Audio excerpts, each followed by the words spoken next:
I hope you had by now an enjoyable and constructive first conference day. This is our last session for today, a special session, our greeting session, where we have invited esteemed colleagues to greet the conference and the birth of our association. And we also have with us, hope we will have with us, two representatives of two important associations regarding qualitative research in psychology. So what I will do is I will present each one of our guests, and then we will either watch a video in the cases that presenters have sent us a video, or speak live with Ken Gergen, who is here. So let's start. Let's begin with our first guest, who is Sven Brinkmann.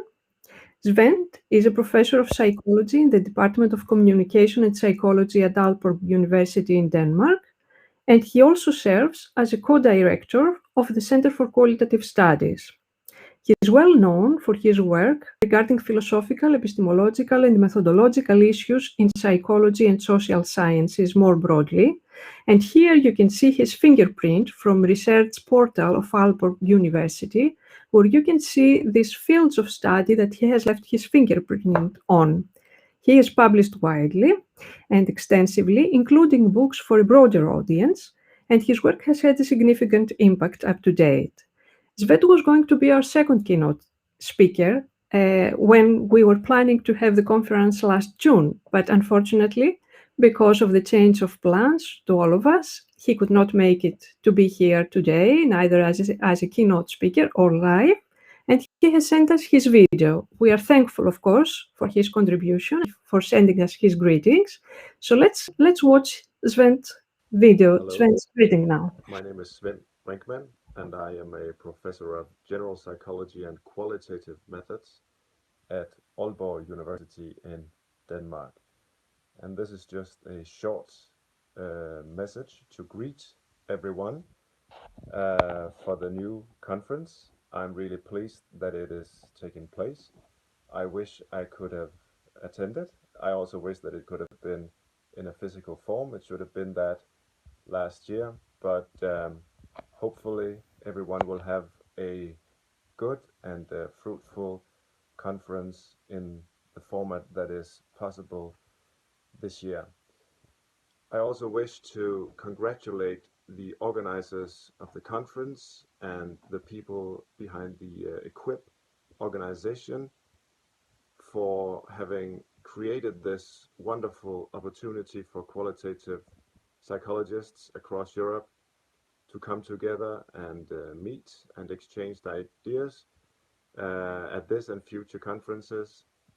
Although qualitative approaches in psychology are now increasingly accepted and respected and employed as they should be, it is nonetheless very important that we keep the dialogue going together about how psychology can be informed by qualitative approaches, by qualitative projects and forms of inquiry.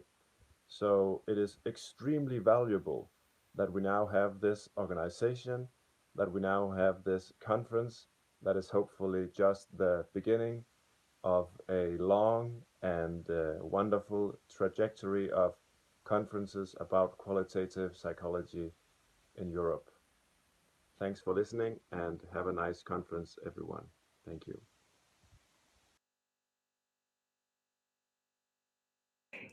I'm sorry about this, but because I cannot see you, I do not know if Kenneth Gergen is with us or not. Mariana, could you please let me know?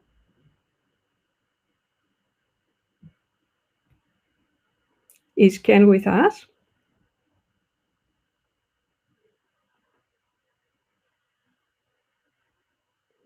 Angelica? Can you hear me?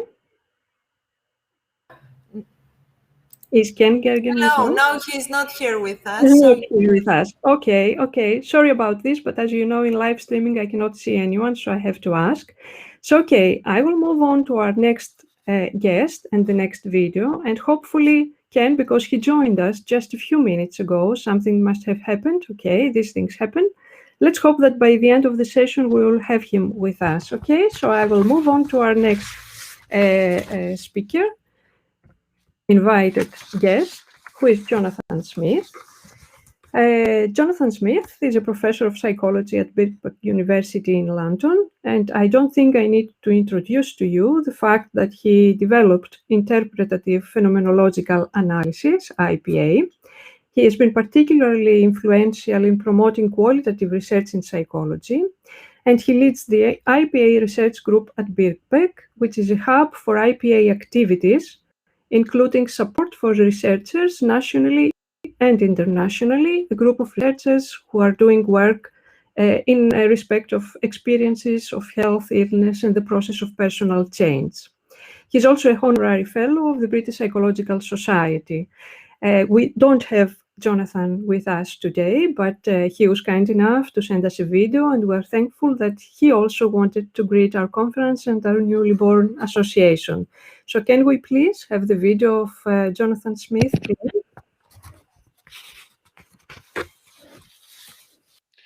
Wow, what a big event. Welcome to the conference. I hope you're finding it stimulating and enjoyable, and I hope you continue to do so. Now's a really interesting time and a good time to be a qualitative psychologist. Why do I say that? If we look at the history of qualitative psychology, it's an interesting one in that, as we know, psychology was late to the table in terms of its recognition of the value that qualitative research could make. And that means over time, historically, it took time for different approaches to cautiously become available, make themselves known, and to be taken up by researchers in psychology. But I think we have reached a point of maturity now where there are a set of well-recognized, well-established qualitative methods. So there's a palette of those methods available for researchers to draw on. And what that palette offers is training courses, texts, mentors, increasing corpora of high quality work, and even at a detailed level, specific evaluative criteria to help us check and conduct high quality work using a particular approach. And that level of maturity is marked in itself by this conference that we're part of.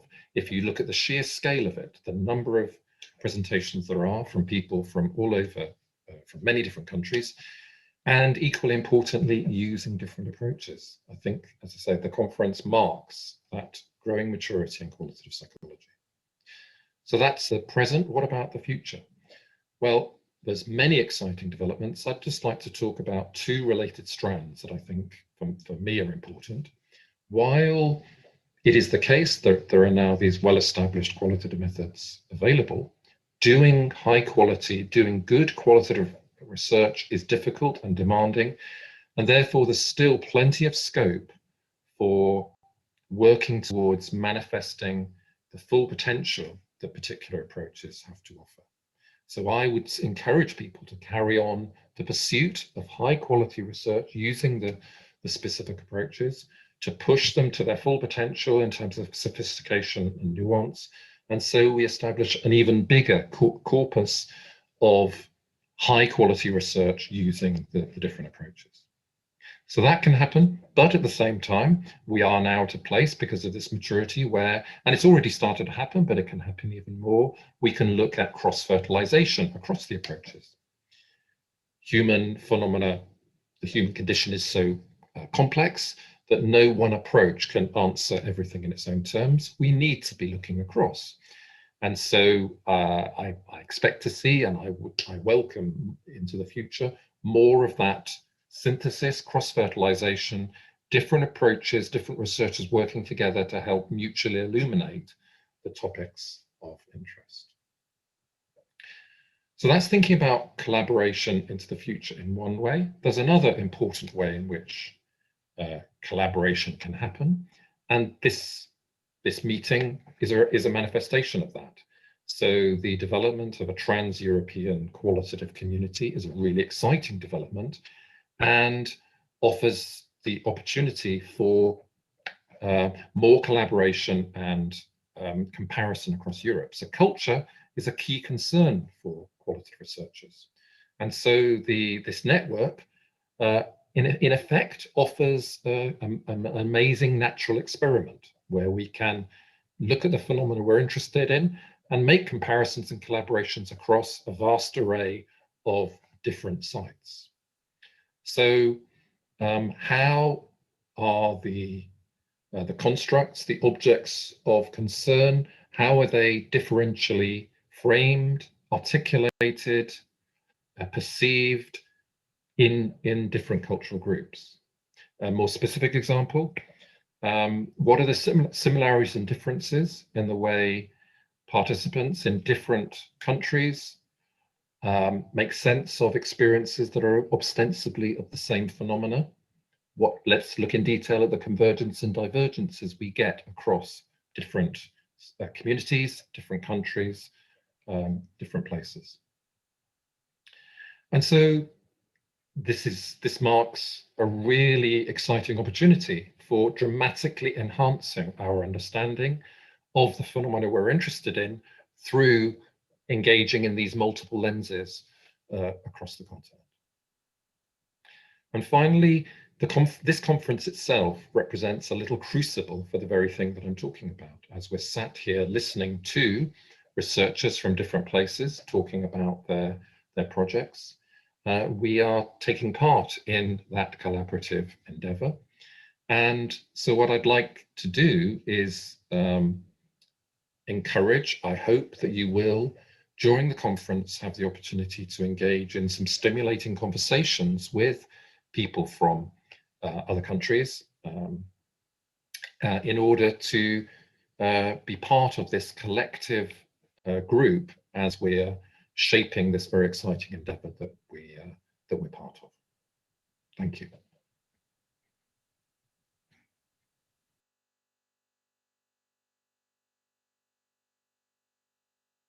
This would stimulate a lot of discussion maybe afterwards. May I just check once more, and sorry about this, Angelica, any chance that Ken is back with us? Can you hear me, Angelica? Is Ken back? Hello, not yet. Not yet, okay. Not yet, but maybe in a while he will succeed to connect. Okay, okay, so let's move on to Wendy Stanton Rogers, and I hope by the end of Wendy's video, Ken will be with us. Okay, so our next guest is Wendy Stanton Rogers. She's a critical psychologist working mainly these days in health. On the basis of her work on alternative approaches to health behavior, she was appointed by the UK's National Institute for Health and Clinical Excellence to its development group on behavior change, preparing and disseminating recommendations to the National Health Service and other statutory bodies on best practice in relation to behavior change interventions and programs at individual, community, and population levels. Wendy is currently the chair of the International Society for Critical Health Psychology, and she has also co-edited with Carla Willig, her keynote, the SAGE Handbook of Qualitative Research in Psychology. We hope that we will have, I think we will have Wendy with us on the pluralism panel, another plenary on Saturday. But for now, we're again thankful to Wendy for sending us her greeting via a video. Can we please have the video by Wendy Stanton Rogers? Thank you. Welcome. This is the most fantastic thing we're doing. And we're doing it virtually, and I'm not very good at that, but we've all had to learn to talk to screens, haven't we? I think it's just one of the most marvelous things in my life at the moment to be involved in qualitative research in psychology. I think it's the future. I think it's where we need to go. And I think it's where we need to really convince others of the importance of what we're doing. We live at a time of Black Lives Matter, and at a time when we need to do something to decolonize psychology. That's not going to be an easy thing to do, because so often the bits of psychology that are involved in colonization are based on prejudice, are based on othering, and all those things like unconscious biases and ways in which we react to groups we don't approve of or groups we don't like in ways that are completely unacceptable, and things that we need to really intervene in. And they're subtle things, they're complex things, they're complex parts of being people and the way that people behave towards each other in social and cultural ways. And if we're going to capture that kind of work, if we're going to be able to do the things that we want to do, then we have to get qualitative research accepted as valid evidence. And wow, I've been looking at it recently, and quite honestly, the sheer exuberance, the sheer inventiveness and creativeness of what is now going on in qualitative research is absolutely God-wrecking and wonderful. So, welcome to the European Association of Qualitative Research in Psychology. I hope you have a fabulous conference, and I'm sorry I can only join you virtually. But I hope you have a brilliant time, and this is the beginning, and only the beginning, of something very powerful and very exciting. Have a lovely conference. Bye. Our special thanks to Wendy as well. Well, I suggest we move on to the video by Jan, because it is the last video, and then we can have, I hope, Ken with us. So let me present you Jan Valsiner, who you all know, of course. I don't think he needs much introduction as well. He's a professor at the Department of Communication and Psychology at Aalborg University, and his early work was basically in developmental psychology, but he's most well known, of course, for his work, his significant contributions in cultural psychology, especially focusing on the cultural construction of the human cognition. Jan is very well known for his work on the dialogical self, and he has published extensively.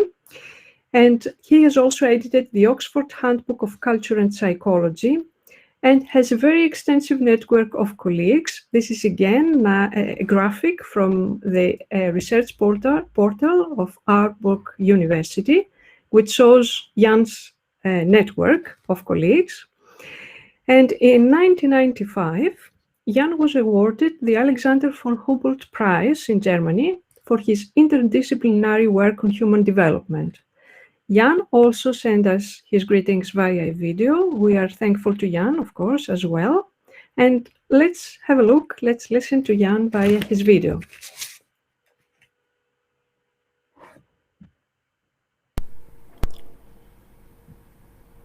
Dear everybody, it is my great pleasure to bring you my greetings from Aalborg and from Luxembourg.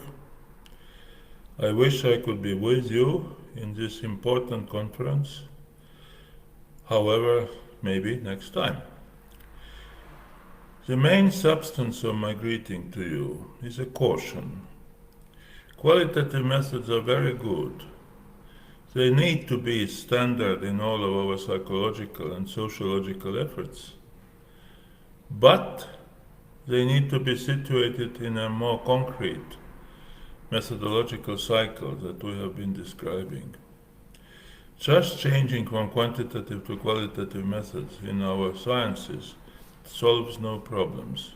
The problems are elsewhere. The problems are in generalizations, The problems are in ways of putting together empirical evidence, qualitative, with very serious theoretical constructs which are qualitative by themselves. Last but not least, I have been advocating the notion that all quantitative methods are a subpart of qualitative methods. This seems at first moment strange, but if you start looking at the notion of numbers, what numbers do or what they don't do in psychological and other sciences, you will very soon find out that the numbers are qualitative in their own stride. So I wish you all the nice discussions online and sometimes in person in this conference, and I wish the conference to continue with regularity and with high intellectual productivity. All the best to you. Great. Our thanks also to Jan for sending us this video, this thought-provoking video. Angelica, please tell me that Ken is with us.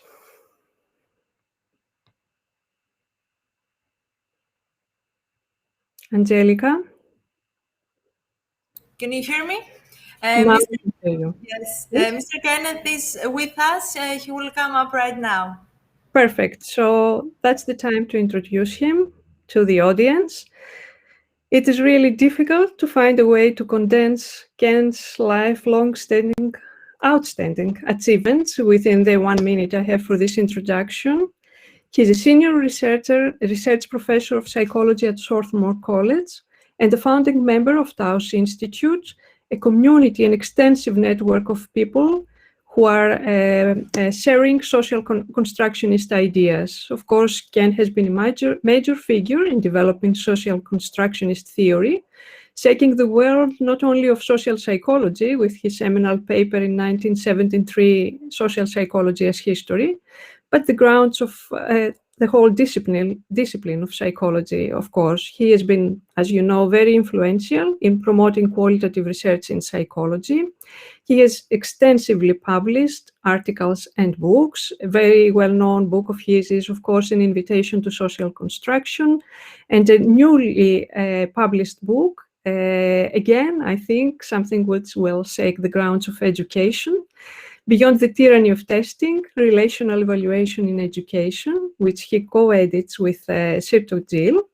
Again, ground shaking, because they argue that we do not need any grades or evaluation in education at all. And I would like to finish this very brief introduction, if you allow me, with a very personal note. For those of us who have been lucky enough to meet Ken and work with him, this is a personal testimony.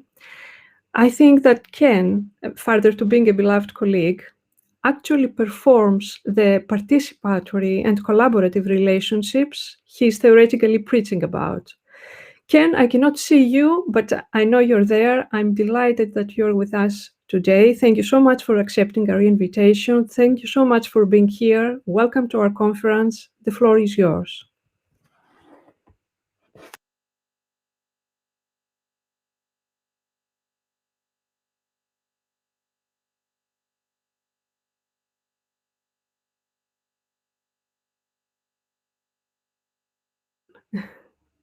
And I can't see anyone. So, Angelica?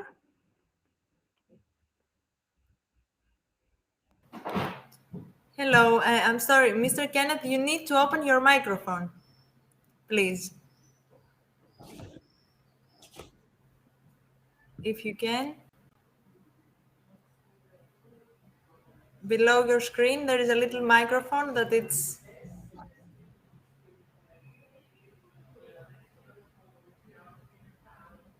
Can you find it?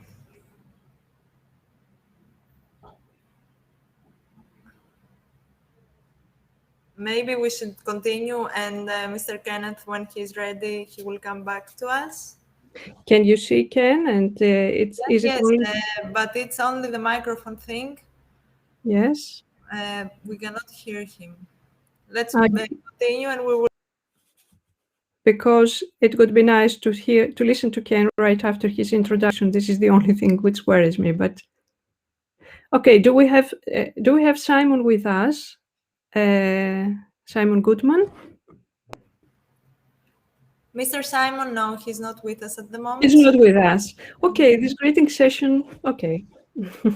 Sorry, but you know, we have some trouble. Oh, he's here. He's here. He came back. Okay, Mr. Simon Goodman is with us. So okay, let me first say something about Simon Goodman before I hand the floor to Simon. It's a pity that we don't have Gen. Anyway, okay, Simon is with us. Simon Goodman is with us, representing Qualitative Methods in Psychology section of the British Psychological Society, and we are happy to, you know, have him with us and listen to his greeting. Simon, the floor is yours. Thank you very much. After that introduction to Professor Gergen, I'm not sure that I'm quite going to be, but yeah, I'm here in my as chair-elect in the Qualitative Methods in Psychology section of British Psychological Society. So, like EQUIP, QMIP is interested in the promotion of qualitative methods. We do that in a British, but you know, obviously, development of EQUIP is really exciting for us in QMIP. You know, seeing all this great work going on across Europe, and it provides really opportunities, I think, for us in QMIP to make connections with other people around Europe, and we really want to be able to support and facilitate and work with EQUIP as well, because you know, we've got we've got the interests. So I think it's a really exciting opportunity for us. So we're really glad to be here today. We're an invitation to speak, say a little bit about ourselves, and yeah, we really want to have a very close working relationship with EQUIP and able to support it. So you know, we've been discussing opportunities to make sure that we have presence at each other's conferences, for example, but we want to find lots of ways to work together, build collaborations and support each other, because we all have the same aims. I think seeing the talks, in particular the panel this morning, kind of the state of qualitative methods in different European countries. I think in some ways we're quite fortunate compared to some of the other countries in terms of that qualitative research has in a UK context. There's still lots of work to be done.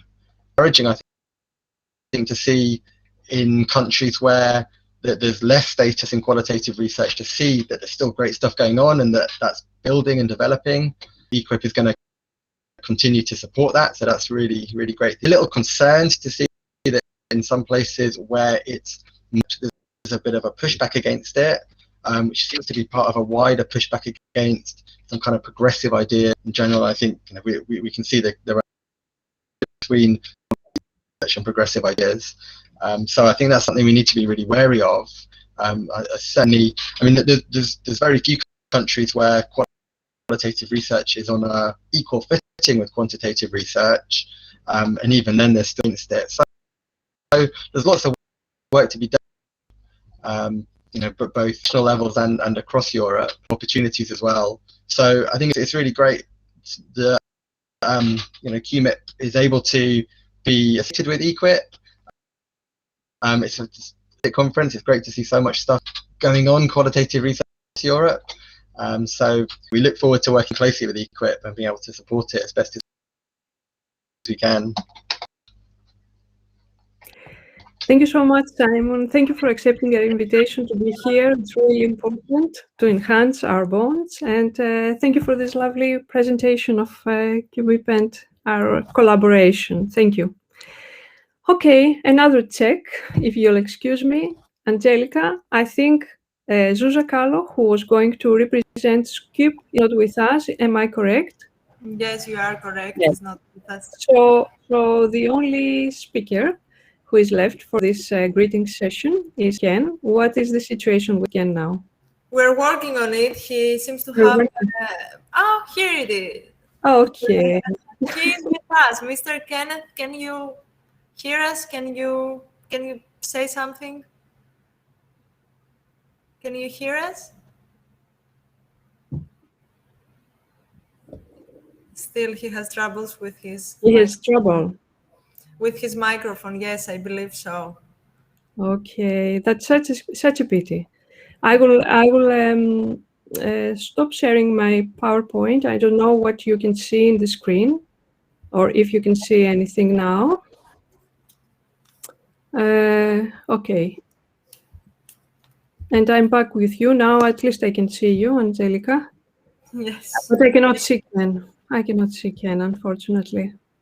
Unfortunately, It's a shame. It's such a shame. Because, you know, Ken was here in the rehearsal. We were chatting with him. Everything was fine. But we all know what it is like with the online stuff and the connections. So I don't know, Angelica, what do you think? Do you think we will manage to connect with him? and let me have do 10 minutes in this session. Yeah, let's do a final check. Please let me just check for a Yeah. while. Can you please do that? Or Mariana, could she help? I don't know. We are trying to, but it seems like he has microphone issues. He still has microphone issues. Okay.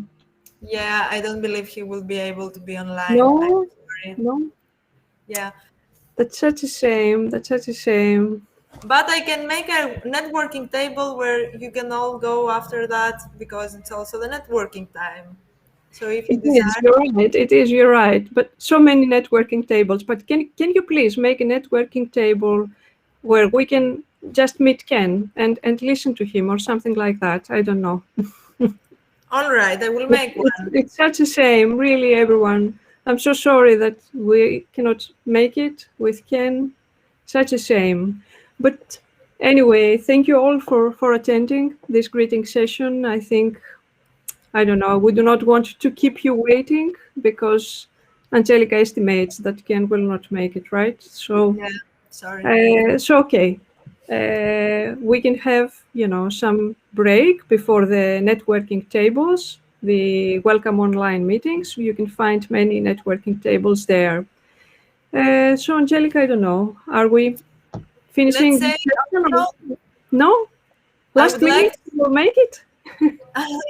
No, I just want to say that if you don't want to attend a networking table, if you're shy and you prefer one-to-one meetings, you can do this as well. If you go to the participants and click, you can send them a message and ask them to have one-to-one meeting if you desire. So this is also a possibility. The thing was, you know, to all of us to be able to listen to him for a while. So we're left with just with his introduction. Yeah. Yeah. Okay. Thank you. Well, I don't know. Thank you, everyone. Sorry about this. Such a shame. I hope you enjoyed at least the videos you have been watching from the people from the greeting session. And see you at our welcome online meetings and at the tables there. See you all there. Bye.